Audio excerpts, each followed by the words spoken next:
Hi, everybody, and welcome once again to another episode of Back to Basics. I continue to be Pastor Don, despite repeated complaints to the contrary, and I am joined once again by the magnificent Courtney Fraley and the also present Tim. Thanks. I figured I should get down on you a little bit since I kind of got down on Courtney the last time, so I got That's to equal it you out a know little that's bit. So that's mean. fair. It, It's fine. it's that Episode three. Midwestern, it's It's that fine. Midwestern love by insult approach. True. That's how true brotherhood is formed here in the Midwest. Exactly. True brotherhood is formed by creative insults.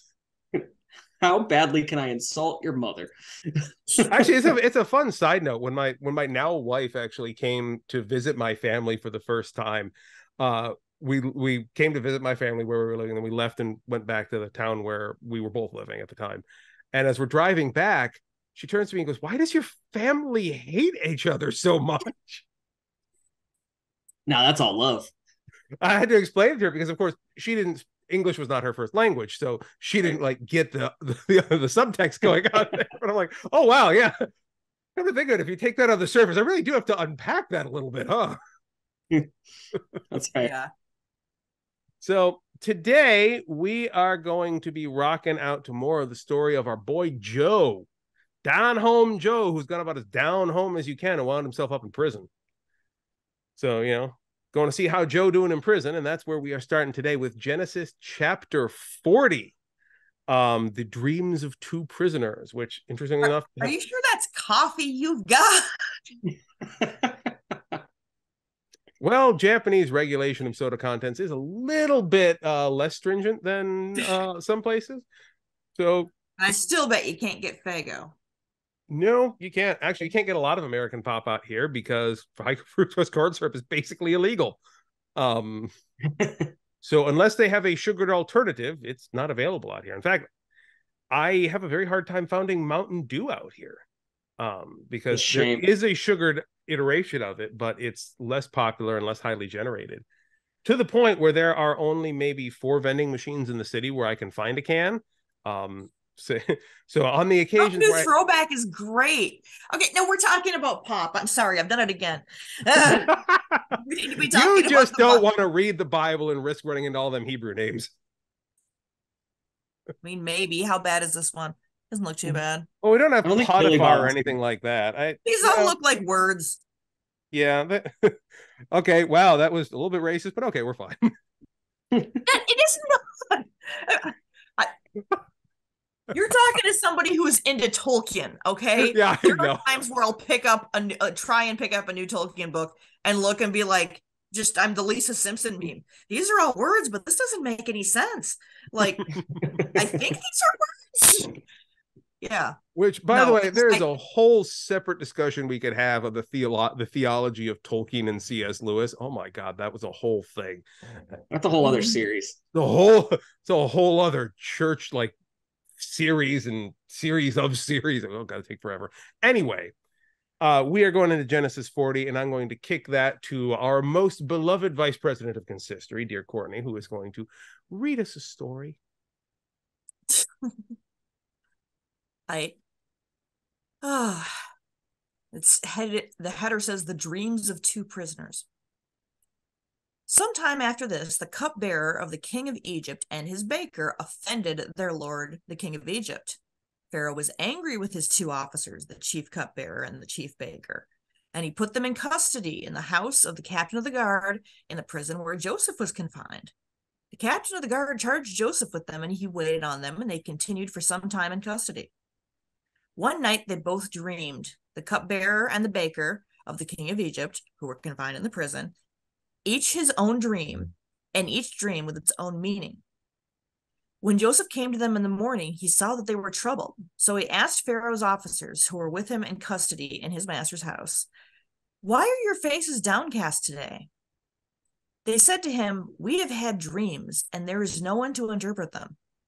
And Joseph said to them, "Do not interpretations belong to God? Please tell them to me." So the chief cupbearer told his dream to Joseph and said to him, "In my dream, there was a vine before me, and on the vine there were 3 branches. As soon as it budded, its blossoms came out, and the clusters ripened into grapes. Pharaoh's cup was in my hand, and I took the grapes and pressed them into Pharaoh's cup and placed the cup in Pharaoh's hand. Then Joseph said to him, this is its interpretation.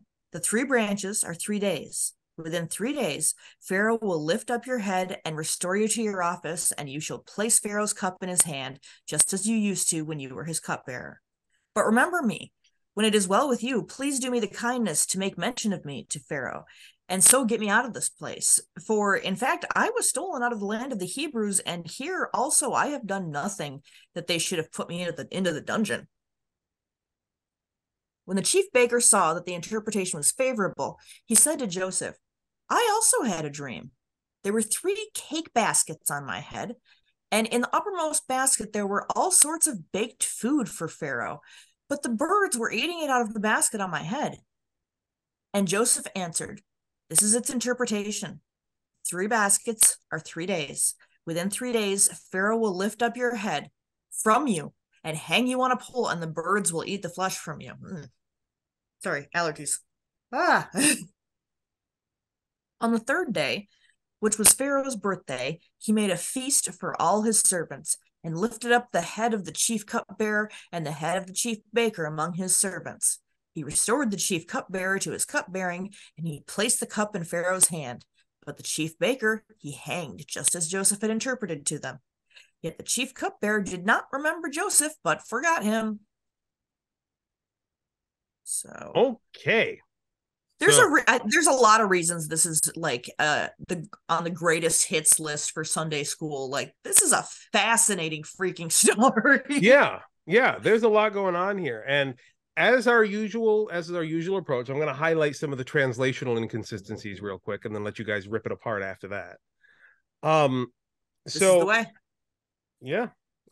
Wait, do I need a helmet for this? Don't we always? Sorry, Mandalorian joke.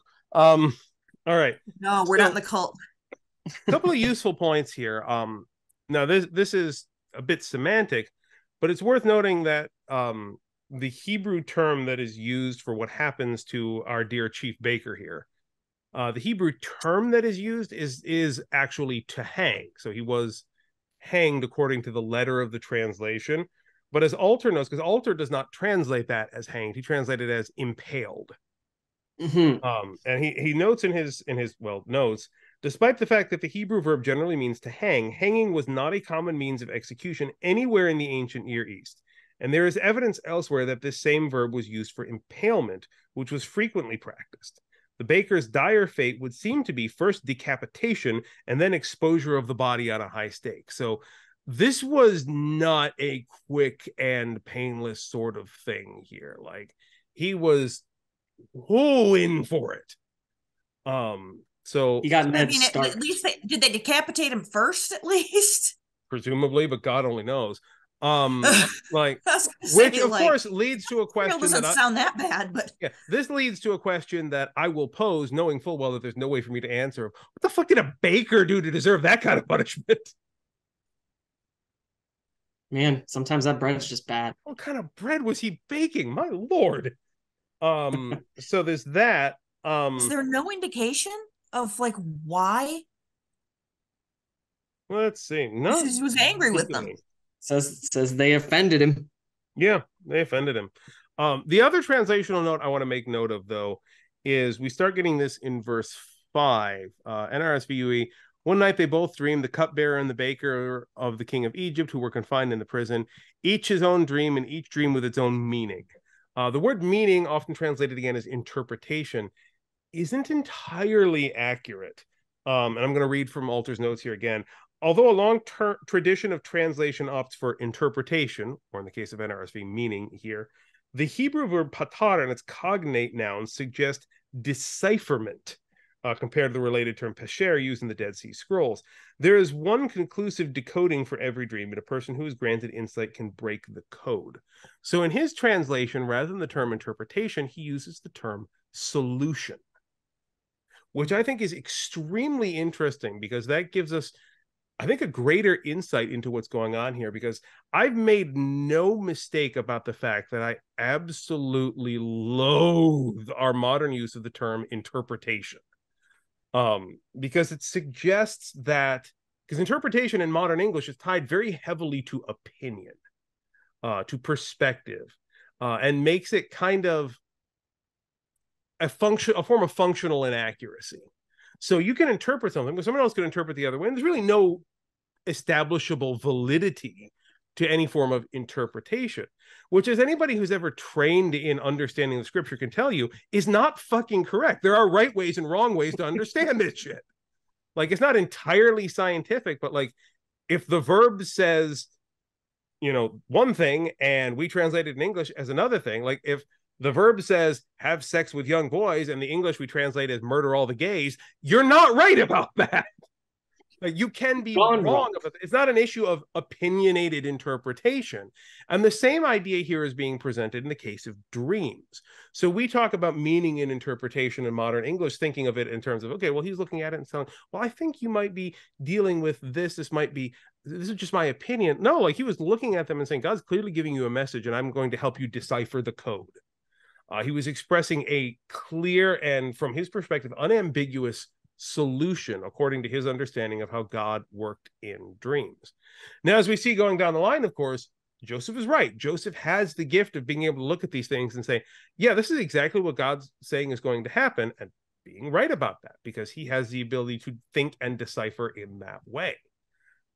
So yeah, I'm hesitant with the terms meaning or interpretation here, because they bespeak a lack of validity and a lack of precision that the text doesn't support. Yes, dear Courtney, who has, for those of you on the podcast, has her hand raised. Well, I interrupted. I don't want to be rude. See, now I can't think what it was. So that's why sometimes you just got to interrupt and go for it. Right?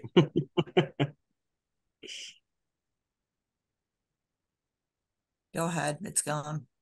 Yeah, we were just talking about the validity of interpretation, how it's precise and accurate, and like that's what the scripture is telling us, and that is not how we tend to take it. And before I get too far into bitching about how we discredit biblical interpretation on those same grounds and should not, let's find something else to talk about, because I will rant about that for the next 2 to 4 hours if given license. So those are my translational issues. I mean, there's more in here, but they're smaller things of less significant import. Do you think he just really fucked up the catering for an important event? The baker, I mean. Maybe. That's not what I was thinking earlier, but I'm like, I have to salvage this. I feel like a fucking idiot. That's all right. I usually take the starring position of fucking idiot in most of these things anyway. Because of the three of us, only one of us is accountable to a higher body for their idiocy. So, I'll bear the brunt for that. No, not me. Yeah, of course, presumably he fucked up catering or something, but like, again, the question remains, how bad? Maybe the bread didn't rise and that was the whole thing. You never know. Sounds like a high-ranking politician to, a mistake happens. Hang. Yeah, like, maybe he really wanted to make an example of the guy. I don't know. You think throwing him in prison would be enough? Because, again, the cupbearer was like, okay, just a few days in prison, you're fine, you're good, don't worry about it.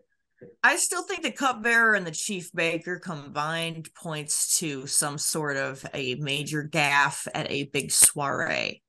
Oh, almost certainly. Dinner. Sorry, I know this isn't important. No, and I'm like, we're tripping steadily into angels on the head of a pin territory here, but yeah, probably somebody done fucked up Potiphar's dinner there or something. So, or Pharaoh's dinner in this case. So yeah, that's about it. So yeah, so Joseph interpreting dreams, apparently he can do that now. Any questions? Anything that jumps out at y'all? I feel like we've glossed over the whole very pointed, like they make a big point of clarifying everything in this style of writing. That he hooked this dude up. He hooked them both up, and all he said was like, "Hey, remember me? Hook friend up." Like, and nope. Yep, and it's worth noting too. Where is it here? The verb for remembering that's used in verse 23 here could also mean to mention. So it may be that the cupbearer did remember him, but didn't mention it. Like, it didn't say, he's like, he left. You remember Joseph just fine. Didn't say shit. Sounds familiar. Do a nice thing for someone. Yeah, Enough. like how many times have you encountered in life and I'll scratch your back if you scratch mine, and you got to scratching only to find that they done run off? Mm-hmm.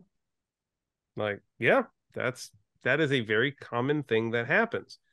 Overall, this is meaning to demonstrate that Joseph's faithfulness and service will eventually be rewarded, even if the individuals involved do not do their part in it. Which, again, this is another one of those overarching themes in the greater God story that is the Bible, is that righteousness and faithfulness and things like that may not be rewarded in the moment, but others may not remember, others may not recognize, others may not realize, but God does.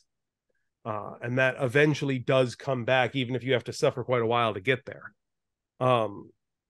So that piece of it is still happening here. So yeah, it sucks that they don't mention him or remember him. Although, quite frankly, if the baker made mention of him, it probably wouldn't be to his benefit. Mm-hmm. So I guess it's kind of a wash there. But yeah, that's pretty much that same theme that's kind of working its way in here. This is one of our first real exposures to that theme too, which is kind of nice. Because mostly we've just been dealing with men of God use their dicks for terrible reasons. Yes, Tim, who is now also raising his hand and confusing the hell out of people on the podcast. Well, go watch the YouTube video. There you won't go. have that problem. But may we start everyone's favorite segment of when I'm on any of these videos, and it's what the fuck did the evangelical church do with this story? I'm guessing smoke a metric ton of LSD and talk all about the dreams and nothing else. Yeah. The you want to know what's real funny? I didn't know that last few verses existed. Really? They stopped real short of that one. And they go, oh yeah, he told all the dreams, and then the cupbearer went back to the Pharaoh, and he was all taken care of and seen. We don't get the Baker is impaled upon a spike and shown off to the city a la Ned Stark. Also, we don't get Joseph was forgotten. Yeah, and it often undercuts the message of how we try to use this, either in evangelical cases or just generally in Sunday school, as look at Joseph showing off the power of God in him. Yeah, except nobody gave a shit. Nobody cared. I said this in the last episode. I'll say it again, is being a good person does not keep shitty things from happening to you. Thank you for teaching me that for the first 25 years of my life, evangelical church. I really appreciate it. Yikes. It's great. It doesn't cause trauma or anything. It doesn't cause any kind of, backwards ass thinking that when you figure out it's not true, it breaks your entire reality. That doesn't happen at all. No. Church trauma totally isn't a thing. I know nothing about that. But how can they preach? How can they essentially preach pulling yourself up by your bootstraps as something that's biblical if working hard sometimes gets you fucking nowhere? Because they leave that right last there in the part Bible. out. And this is really important. Work hard, be a good person, get screwed over anyway. That's life. The Sunday school message, the evangelical message of Joseph's story is literally a bootstrap story. Keep doing your God thing, and eventually your hard work will pull you up by your own bootstraps. Never mind the fact that even the phrase by your own bootstraps was meant to demonstrate an impossibility and not something everybody should do. There is that little etymological fact there for all y'all. But that's the message this is preached at, and you have to leave the last couple of verses off in order for that to work. Because the actual biblical message of this is, fuck you, you can't do it yourself, and people are going to cause you problems no matter what. Even if you're literally inspired and empowered by God to interpret dreams or to solve dreams, per the Hebrew here, even if you're given that crazy-ass mystical power that is objectively clear, Joseph nails it here. He is given the mystical ability to hear their dreams and say, yeah, you're going to have a good time, you're going to fucking die, and be right about it. And it means nothing in the overall scheme of things in this moment. It doesn't do him any good. And that's the message, is that it doesn't matter how empowered you are. Sometimes life runs you the fuck over. Are we going to talk about whether or not psychic dreams are actually a thing? We can if we want to for a minute. Like, I think it's pertinent. Yeah. It's worth noting, and I'll be the scientist of the group here to say that as much as like, because y'all know me, I start from a position of being a fairly hardcore rationalist here, but I also have to recognize the limits of our rational understanding. And right now, we don't necessarily understand how consciousness works, and we sure as hell don't know what dreams are. We don't even really understand sleep all that well. Right? Like the leading guesswork has to do with the brain processing things, but also we've all recognized that if the brain is processing things, the fact that it's not necessarily processing things in temporal order, and oftentimes it's processing shit that hasn't happened yet, should be kind of a pretty big indicator that consciousness, life, the universe, everything, all 42 pieces of it, are not what we expect them to be. And so there is, in my personal opinion, there is a degree of non-linearity to whatever the hell dreams are. There's a bit of figurativeness. Like, honestly, the closest I get to understanding what a dream even fucking is can be encountered in season 1, episode 1 of Star Trek Deep Space Nine, entitled Emissary, where he goes into the wormhole, encounters these prophets that don't know what the fuck time is, and they're constantly appearing in like these different vague and confusing images that make no sense and are completely out of order and all this other shit. Like, that's really what I think dreams are. Some of them is your brain just taking a shit, but sometimes you run into things that you're like, the hell? Mm-hmm. Like, that wasn't related to anything I knew about or had ever experienced.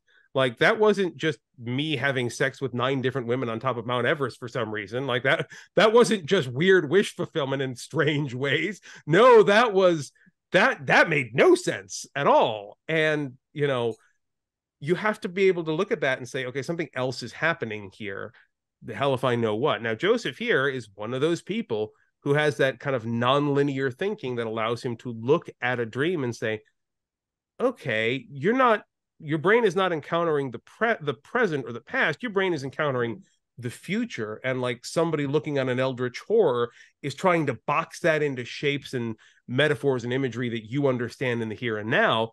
So I'm going to try and unpack that for you. Like, that's kind of what Joseph, I feel, is doing here, because he has that sort of prophetic in the Deep Space Nine sense of non-linear thinking. I love making Star Trek references, because every time I do, I get the rolling of eyes from Courtney, and it just makes me giggle.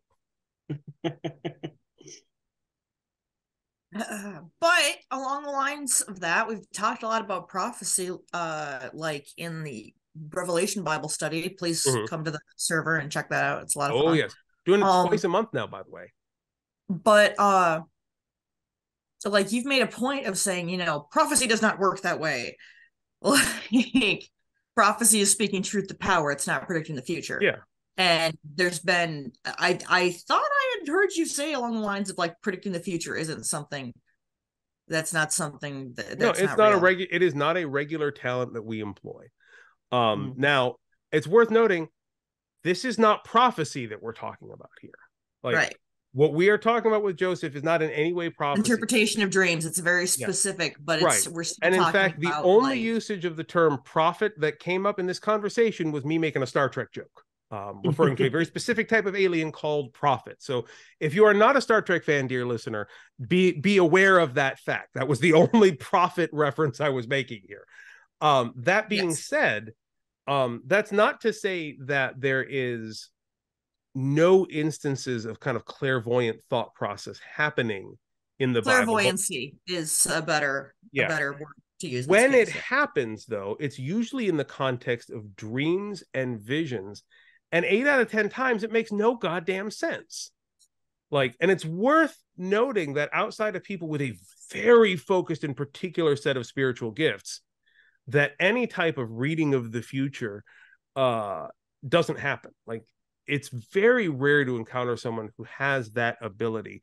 And even in the cases where you do, it's usually someone who's able to read social trends and understand how God works in larger narrative schemes to say, if this keeps happening, this is the logical conclusion.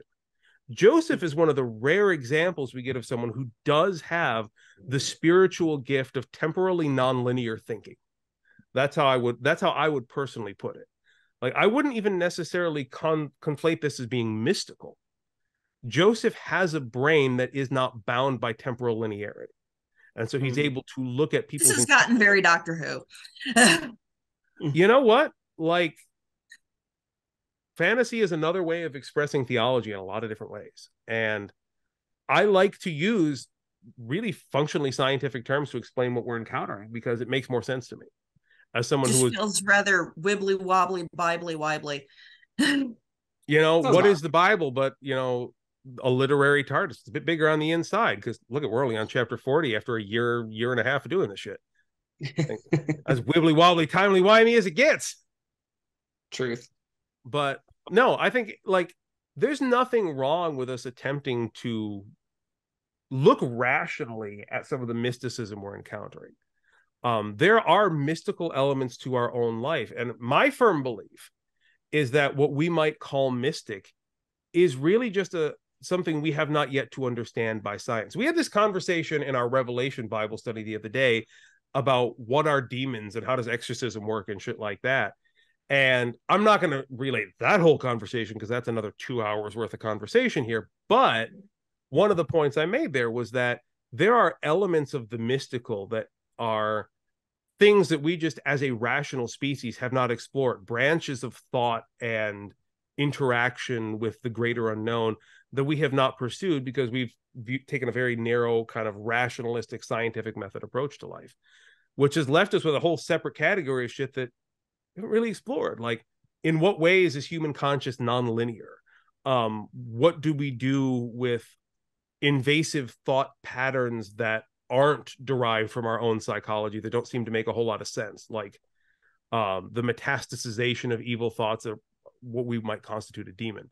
Like, how does that shit work? The answer to that for a lot of that is, I don't know. We never bothered exploring that. We focused on psychology and understanding like individuality and stuff like that, which are also valid things to explore, but it's left us with certain holes in our understanding that we can't explain, in the same way that like quantum physics can't really explain past a certain point because, well, that's the limits of our understanding. Mm-hmm. Anyway, that's my rant on that particular issue. And if I keep going down this rabbit hole, we will be here for another 2.5 hours, and we'll have to have another 5-part episode on something that isn't actually germane to the text. That being said, do we have anything else we want to explore from the text, or should we call it here and move on to the end of our episode? Yeah, I think we should move on. We're good. Yeah. Yep. All right. Well, dear listener and or viewer, I hope you have enjoyed this time we've spent together. It has certainly been meaningful to me and to the rest of us because we've loved having this conversation with you, because we can't hear a word you're saying because it's a video.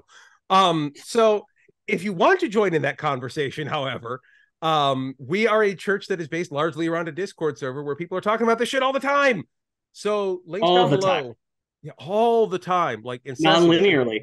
Really non-linear. And as somebody who's on the other side of the planet, like, y'all are talking during my nighttime, so I have had to get the habit of silencing my phone because my wife gets pissed when you all text in the middle of the night. Future. Ooh. Anyway, come join us. It's fun, it's hilarious, and it's also deep and meaningful. Like, we have conversations about this stuff. We have a whole thread on our Discord server called Christianity AMA that I swear, I promise y'all, I'm going to answer the questions you've been putting up the last 24 hours. Where we just ask these questions and y'all deal with me trying to give a response to it. And for those of you who are in our Discord server, we're doing a new members class as pretty much a constant here, and we need more actual like signed up members. So come join us for that too. It's good, I promise. You get to vote on shit. It's great. But we're doing that. We have our regular worship service coming up. By the time this airs, we're going to be looking forward to our December worship service. And let me tell you, our first worship in December is the beginning of the Advent season, which is the start of the Christian year. And at the time of recording, I don't know what the hell we're going to be doing, but it's going to be fun and it's going to be big and it's going to be great. We're going to have a great time. So come join us for that. And if nothing else, could you please listen to the pleading request of our dear friend Courtney, who asks you to like, share, and subscribe, won't you? Please. Actually, in all seriousness, like, it really does help us the more this gets out here. Yeah, comment below, or if yeah, that's fine. Leave a comment, tell us how we're being heretics. It's been almost a year since a YouTube rando has left a rant about how we're terrible people. And if that's what you're on about, like, go ahead, give it a shot, see how it works out for you. I might actually talk to you for a little bit before deleting your comments. And if you do want to have like a good faith conversation, like, that's a thing too. Yeah, like, that's what we're here for. We're all about that. So that being the case, I hope you have a wonderful week, and we will see you on the next episode of Back to Basics. Bye, y'all. Peace.